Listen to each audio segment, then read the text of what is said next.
All right, hello everyone. Welcome to the second annual Global Goddess Fest, a week-long virtual festival to inspire, activate, connect female leaders, entrepreneurs, and creatives worldwide. So I'm super excited to be here. I'm tuning in from Jucumba, California, which is right on the border of San Diego and Mexico, out in the beautiful boulders in the desert. And today we have Shayna Hiller here, tuning in from LA. And thank you so much for being here. Thank you for having me. I'm so grateful. It's like you're in the same state as me, and it looks like you're in a whole other world. Yeah, the diversity is pretty incredible. And so Shayna and I actually met very briefly in Bali, and from my awareness is that she goes out there to teach yoga and spread her message. And I was also out there kind of on a spirit quest and out in Bali for my first time. And we very quickly connected. And then the people that I was with were just ranting and raving about this woman.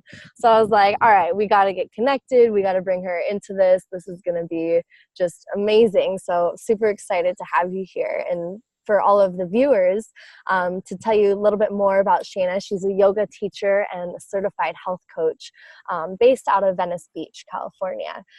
She also is a business coach for yoga teachers. So her lighthearted and deeply intuitive approach to coaching is really one of a kind, and that's why people find her. And you can feel that like through her Instagram. We've connected just kind of through social media, and you'll be able to experience some of her magic in today's call. So Shayna's been teaching yoga and leading yoga retreats around the world for over a decade now. She's originally from New Jersey, but lived in the jungles of Costa Rica for 5 years of her early adult life. And that's where she really experienced a lot of this significant healing and personal transformation. And I'm excited to chat more about that with you, because that is similar to my journey. I spent kind of the beginning of my real awakening into my like early adulthood was in Costa Rica. So there's magical land down there. And yeah, we'll be bringing other guests from Costa Rica as well onto the Global Goddess Fest. So linking it all together. So yeah, Shayna, she has this really beautiful passion and privilege to share her wisdom and methods to empower people of their inherent capabilities and the capacity that they have to bring all of their deepest desires to life. So super excited to have you here. And yeah, we're going to dive into the theme of spirit and inspire creativity and alignment.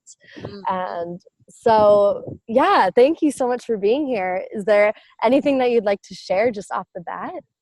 Just so much gratitude. That introduction. I mean, wow.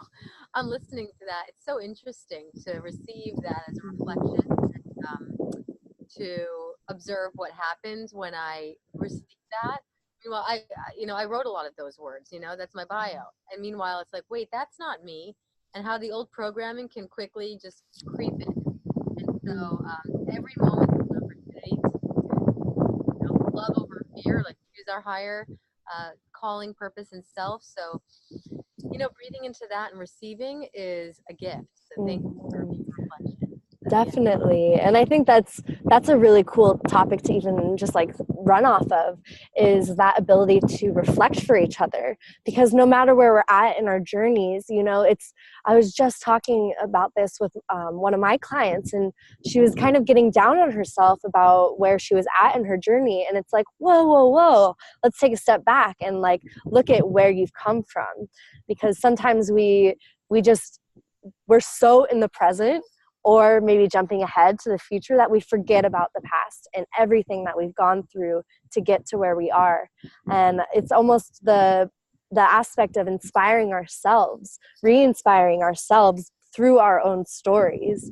And so like just reaffirming and taking that time to go back, or even read old bios to yourself, and it's like, wow. Yeah, I do a lot of journaling, and I save all of my journals, and periodically I'll go back 1 year and I'll read, or more, but I'll go back 1 year and read what I wrote a year ago, and it's fascinating. I recommend that everybody does that. You don't have to become, you know, a proficient writer, but just jot down, even if you're not sure how, what are you doing today? How are you feeling today? What are your aspirations and your goals, and what's not working, whatever it is. And go back, and it really, for me, reminds me of how, first of all, temporary everything is, constantly evolving and magical. Like, because if we're not sitting for what we've accomplished so far, it is, you're absolutely right, it's so easy to get caught up in what's next, and unless we acknowledge ourselves for where we are at, like that acknowledgement is fuel. It's really fuel for the next thing, as opposed to, oh gosh, it's such an effort, I got to figure it out. It's like, yes, things are good, things are growing. There's this sense for me of surrender and trust, that's the only way things can go, unless I get too caught up in my mind, Hmm. you know? Totally. And I know that you do some writing in the form of poetry as well. Yeah. And so how does that align with what you're doing with yoga and your coaching? Well, you know, that's a great question. So for me, I was asked this question recently, very similar question. I think I would never categorize myself as a poet per se. I mean, now I guess I would, because people put labels on things and they're like, you're a poet. I'm like, oh, I was, you know, tuning into something that was flowing into dreams, and just came to me. But for me, when I became a health coach, and I've been teaching yoga for many years, people were like, "Oh, you need to blog. You need to have a blog. You need to write your stuff. You have to do newsletters." And I was like, "Yeah, yeah, yeah. I got to do all that stuff." Meanwhile, it was like causing me a lot of anxiety, because I'm like, "Gosh, I just didn't feel like." And it's not like a self judgment. I don't think I'm the greatest writer when it comes to things. I'm okay, but there are other people who are definitely meant to be blogging and writing a lot of content. But what comes naturally for me and what feels good is poetry. And I believe that I can get the same message across through poetry. In fact, perhaps even more clear than if I were to sit down and try to write. I wrote a book about 6 years ago, 5 years ago, and I'm grateful I wrote it. It was definitely a learning experience. And I don't think I would write another one unless it was a book of poetry, because it feels natural. So I think that, you know, if anything else, what my poetry stands for, not just the poems themselves, but the fact that I do it, is there is a creative seed in each and every one of us that wants to be expressed. And oftentimes I think it can get mixed up with um, so much effort and intensity, and oh, this must be a struggle and a hustle in order to create. And I think there's something about alignment and aligning ourselves with what actually, if it doesn't feel relatively easeful or good or inspiring or passionate to create, then the creation itself is going to be infused with whatever energies are there in the forefront. So I surrendered to the writing process of poetry. And to me these days, like if I have a super busy week, which happens often, or if I'm just feeling like in a funk, I go and write poetry. That's my therapy. And then I share it. So I think that there's something within each and every one of us that feels inspired and intuitive. And it's important to trust that, because for me, I could say, that's weird. That's random. I don't write poems. But I try to pay attention to that. Hmm. And I love this concept of ease. And this is something that I've been thinking about a lot as well. And I'd love to get your feedback on this, because I do think there is a sort of tension that can be created when there's when there's something else that isn't just ease in the creative process. And yet sometimes it can throw us way off. And so where's that fine line of, like, say a project that you were really initially inspired by, and you're like, oh, I love this is super ease, I'm in it, and then like halfway through, or usually, you know, like 3/4 of the way through, because you're like so close to finishing it, and then you're like, and then that sort of funk comes in. So like what do you suggest doing at that moment, Yeah. when the stuff starts to come up? Like, is that a time to just be like, okay, switch directions, or like push through? Like, what is Well, your this experience? is interesting, because we're here for Goddess Fest, right? So Yeah. the question is definitely coming from a woman. Hmm. You know, is this tendency, and this is a generalization, and it's not a negative thing. It's a true thing, because women are like the wind. This is why I love that we have wind in the background. It's very fitting, because we're with what's happening, and life is a constant state of fluctuation and change, and the mind can easily change. Are you by any chance a Virgo? Mm-mm. Okay, because I was just having this conversation with someone last night, and she's like, I feel like I'm doing these projects and I get so close to the end, and then I change my mind.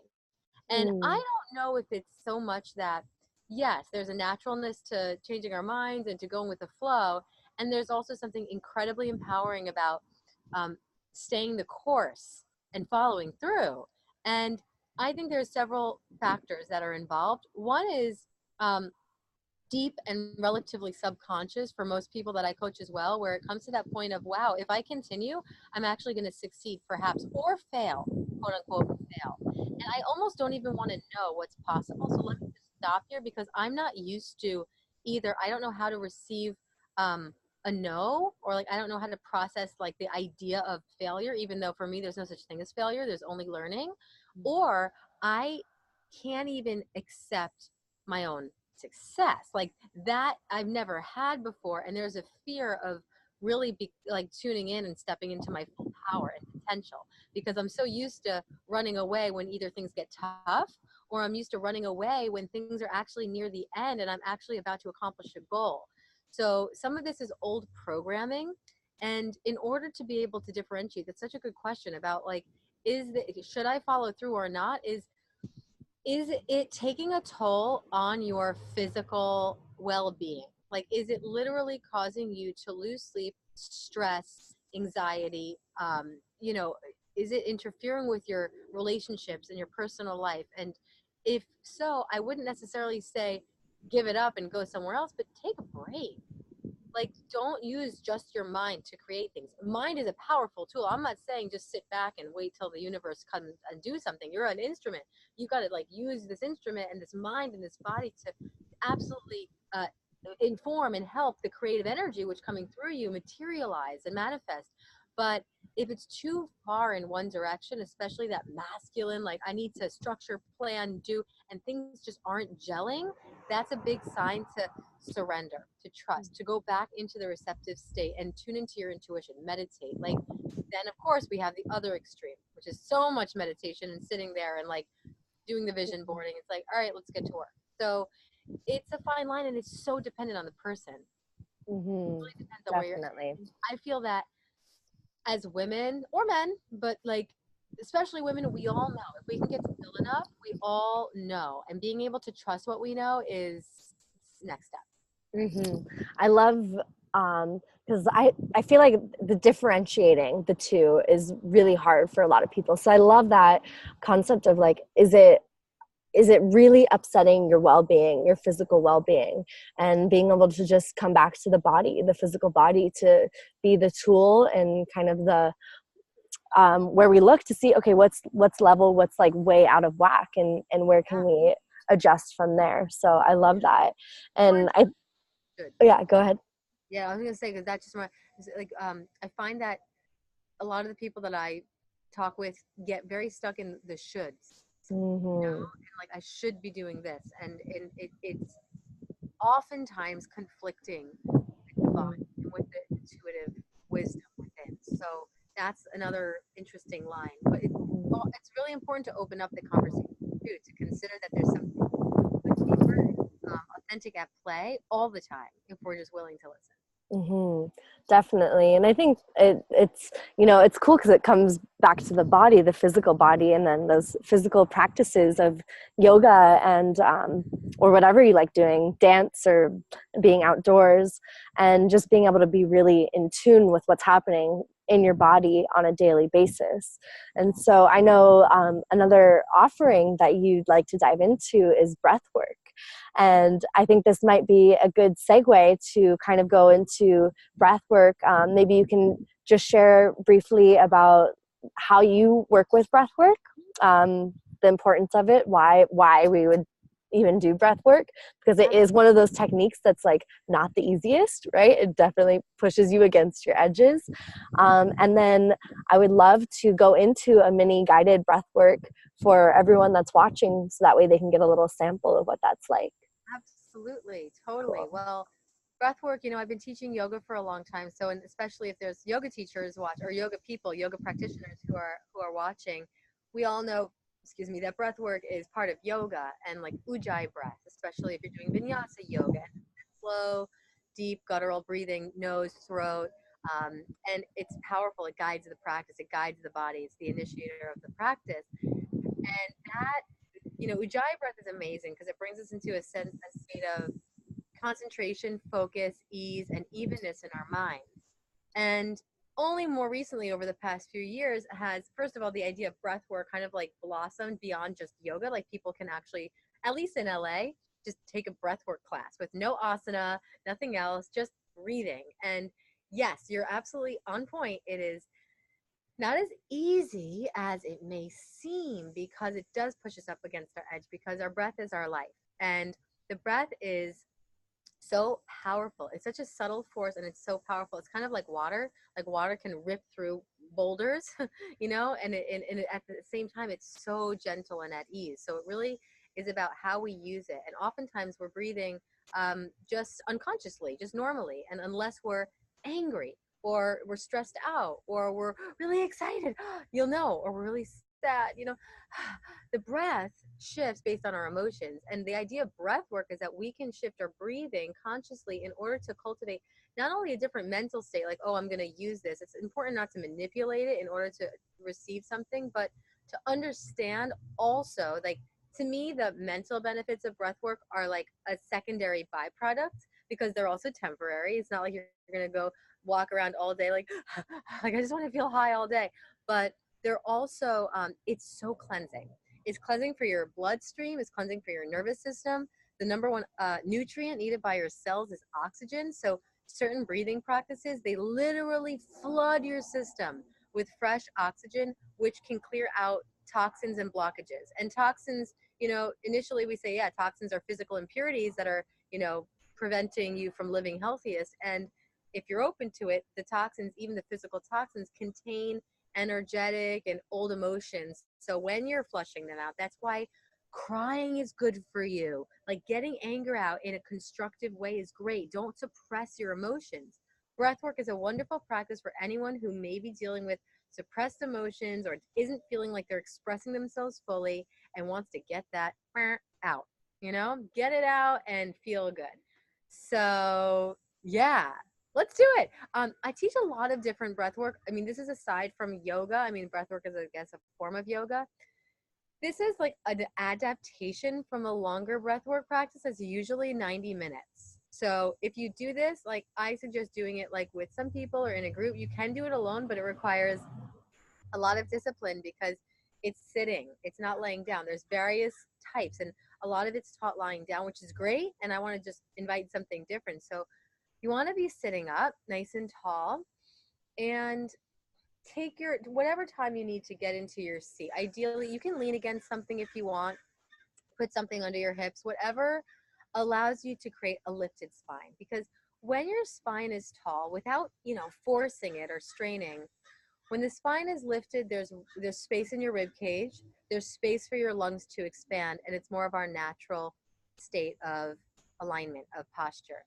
So you want to feel that expanded state. You may even want to roll your shoulders back a little bit and open up across your chest.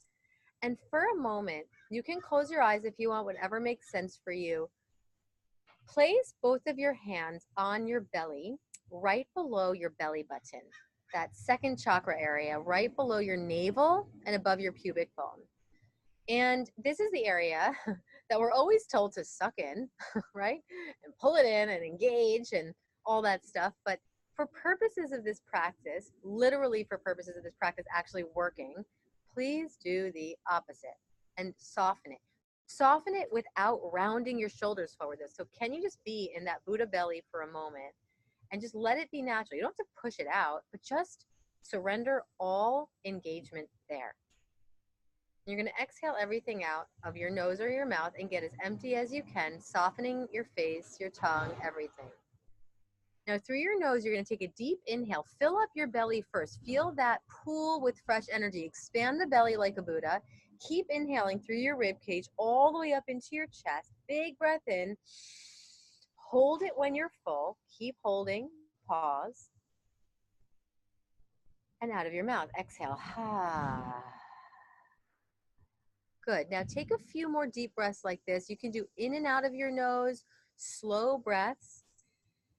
You can do in through your nose and out of your mouth, whatever settles you into your breath. This is just an exercise to help you gain more awareness of your breathing.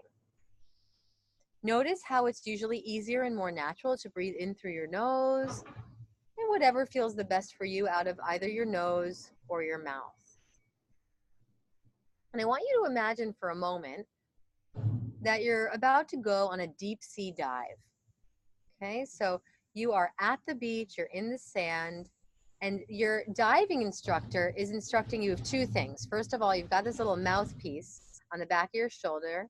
You're going to have to put it in soon, but not yet.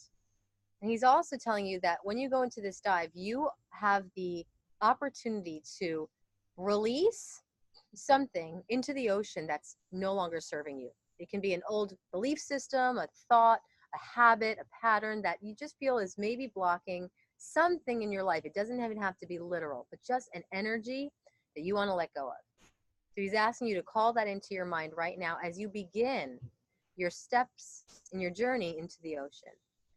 And so slowly you're going to walk in with that idea and that intention in mind. You feel the water coming up toward your ankles, slowly walking. Now the water rises toward your knees, toward your pelvis. It's warm water, so you don't have to get all chilly. And up toward your heart. And then he says, wait, now take that mouthpiece from behind you and place it above your mouth. And I want you guys to now sit up nice and tall and shift into in and out of the mouth breathing. Inhale through the mouth, and you can make a sound when you exhale, breath, sound, and movement. And if you want, you can keep your hands on your belly, and as you're inhaling through the mouth, expand the belly, and as you exhale through the mouth, contract the belly. Inhale, exhale. Ha, ha, ha, ha. Let your spine move a little bit and find a rhythm that feels like a pleasant challenge. In and out of the mouth, out of the mouth. If you're not used to making sound when you exhale or sighing, try it on for size, especially if you're alone. Might as well.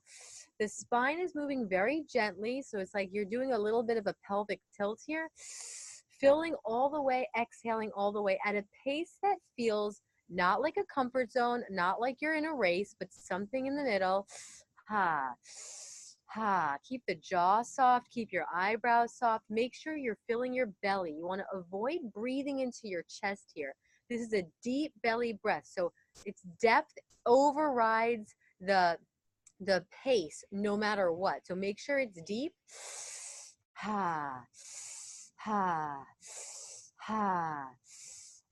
Find some joy in this practice. Keep going. Keep the shoulders soft. Just focus on the belly rising and falling, in and out. Maybe pick up the pace a little bit. Explore. Get playful. Get curious. As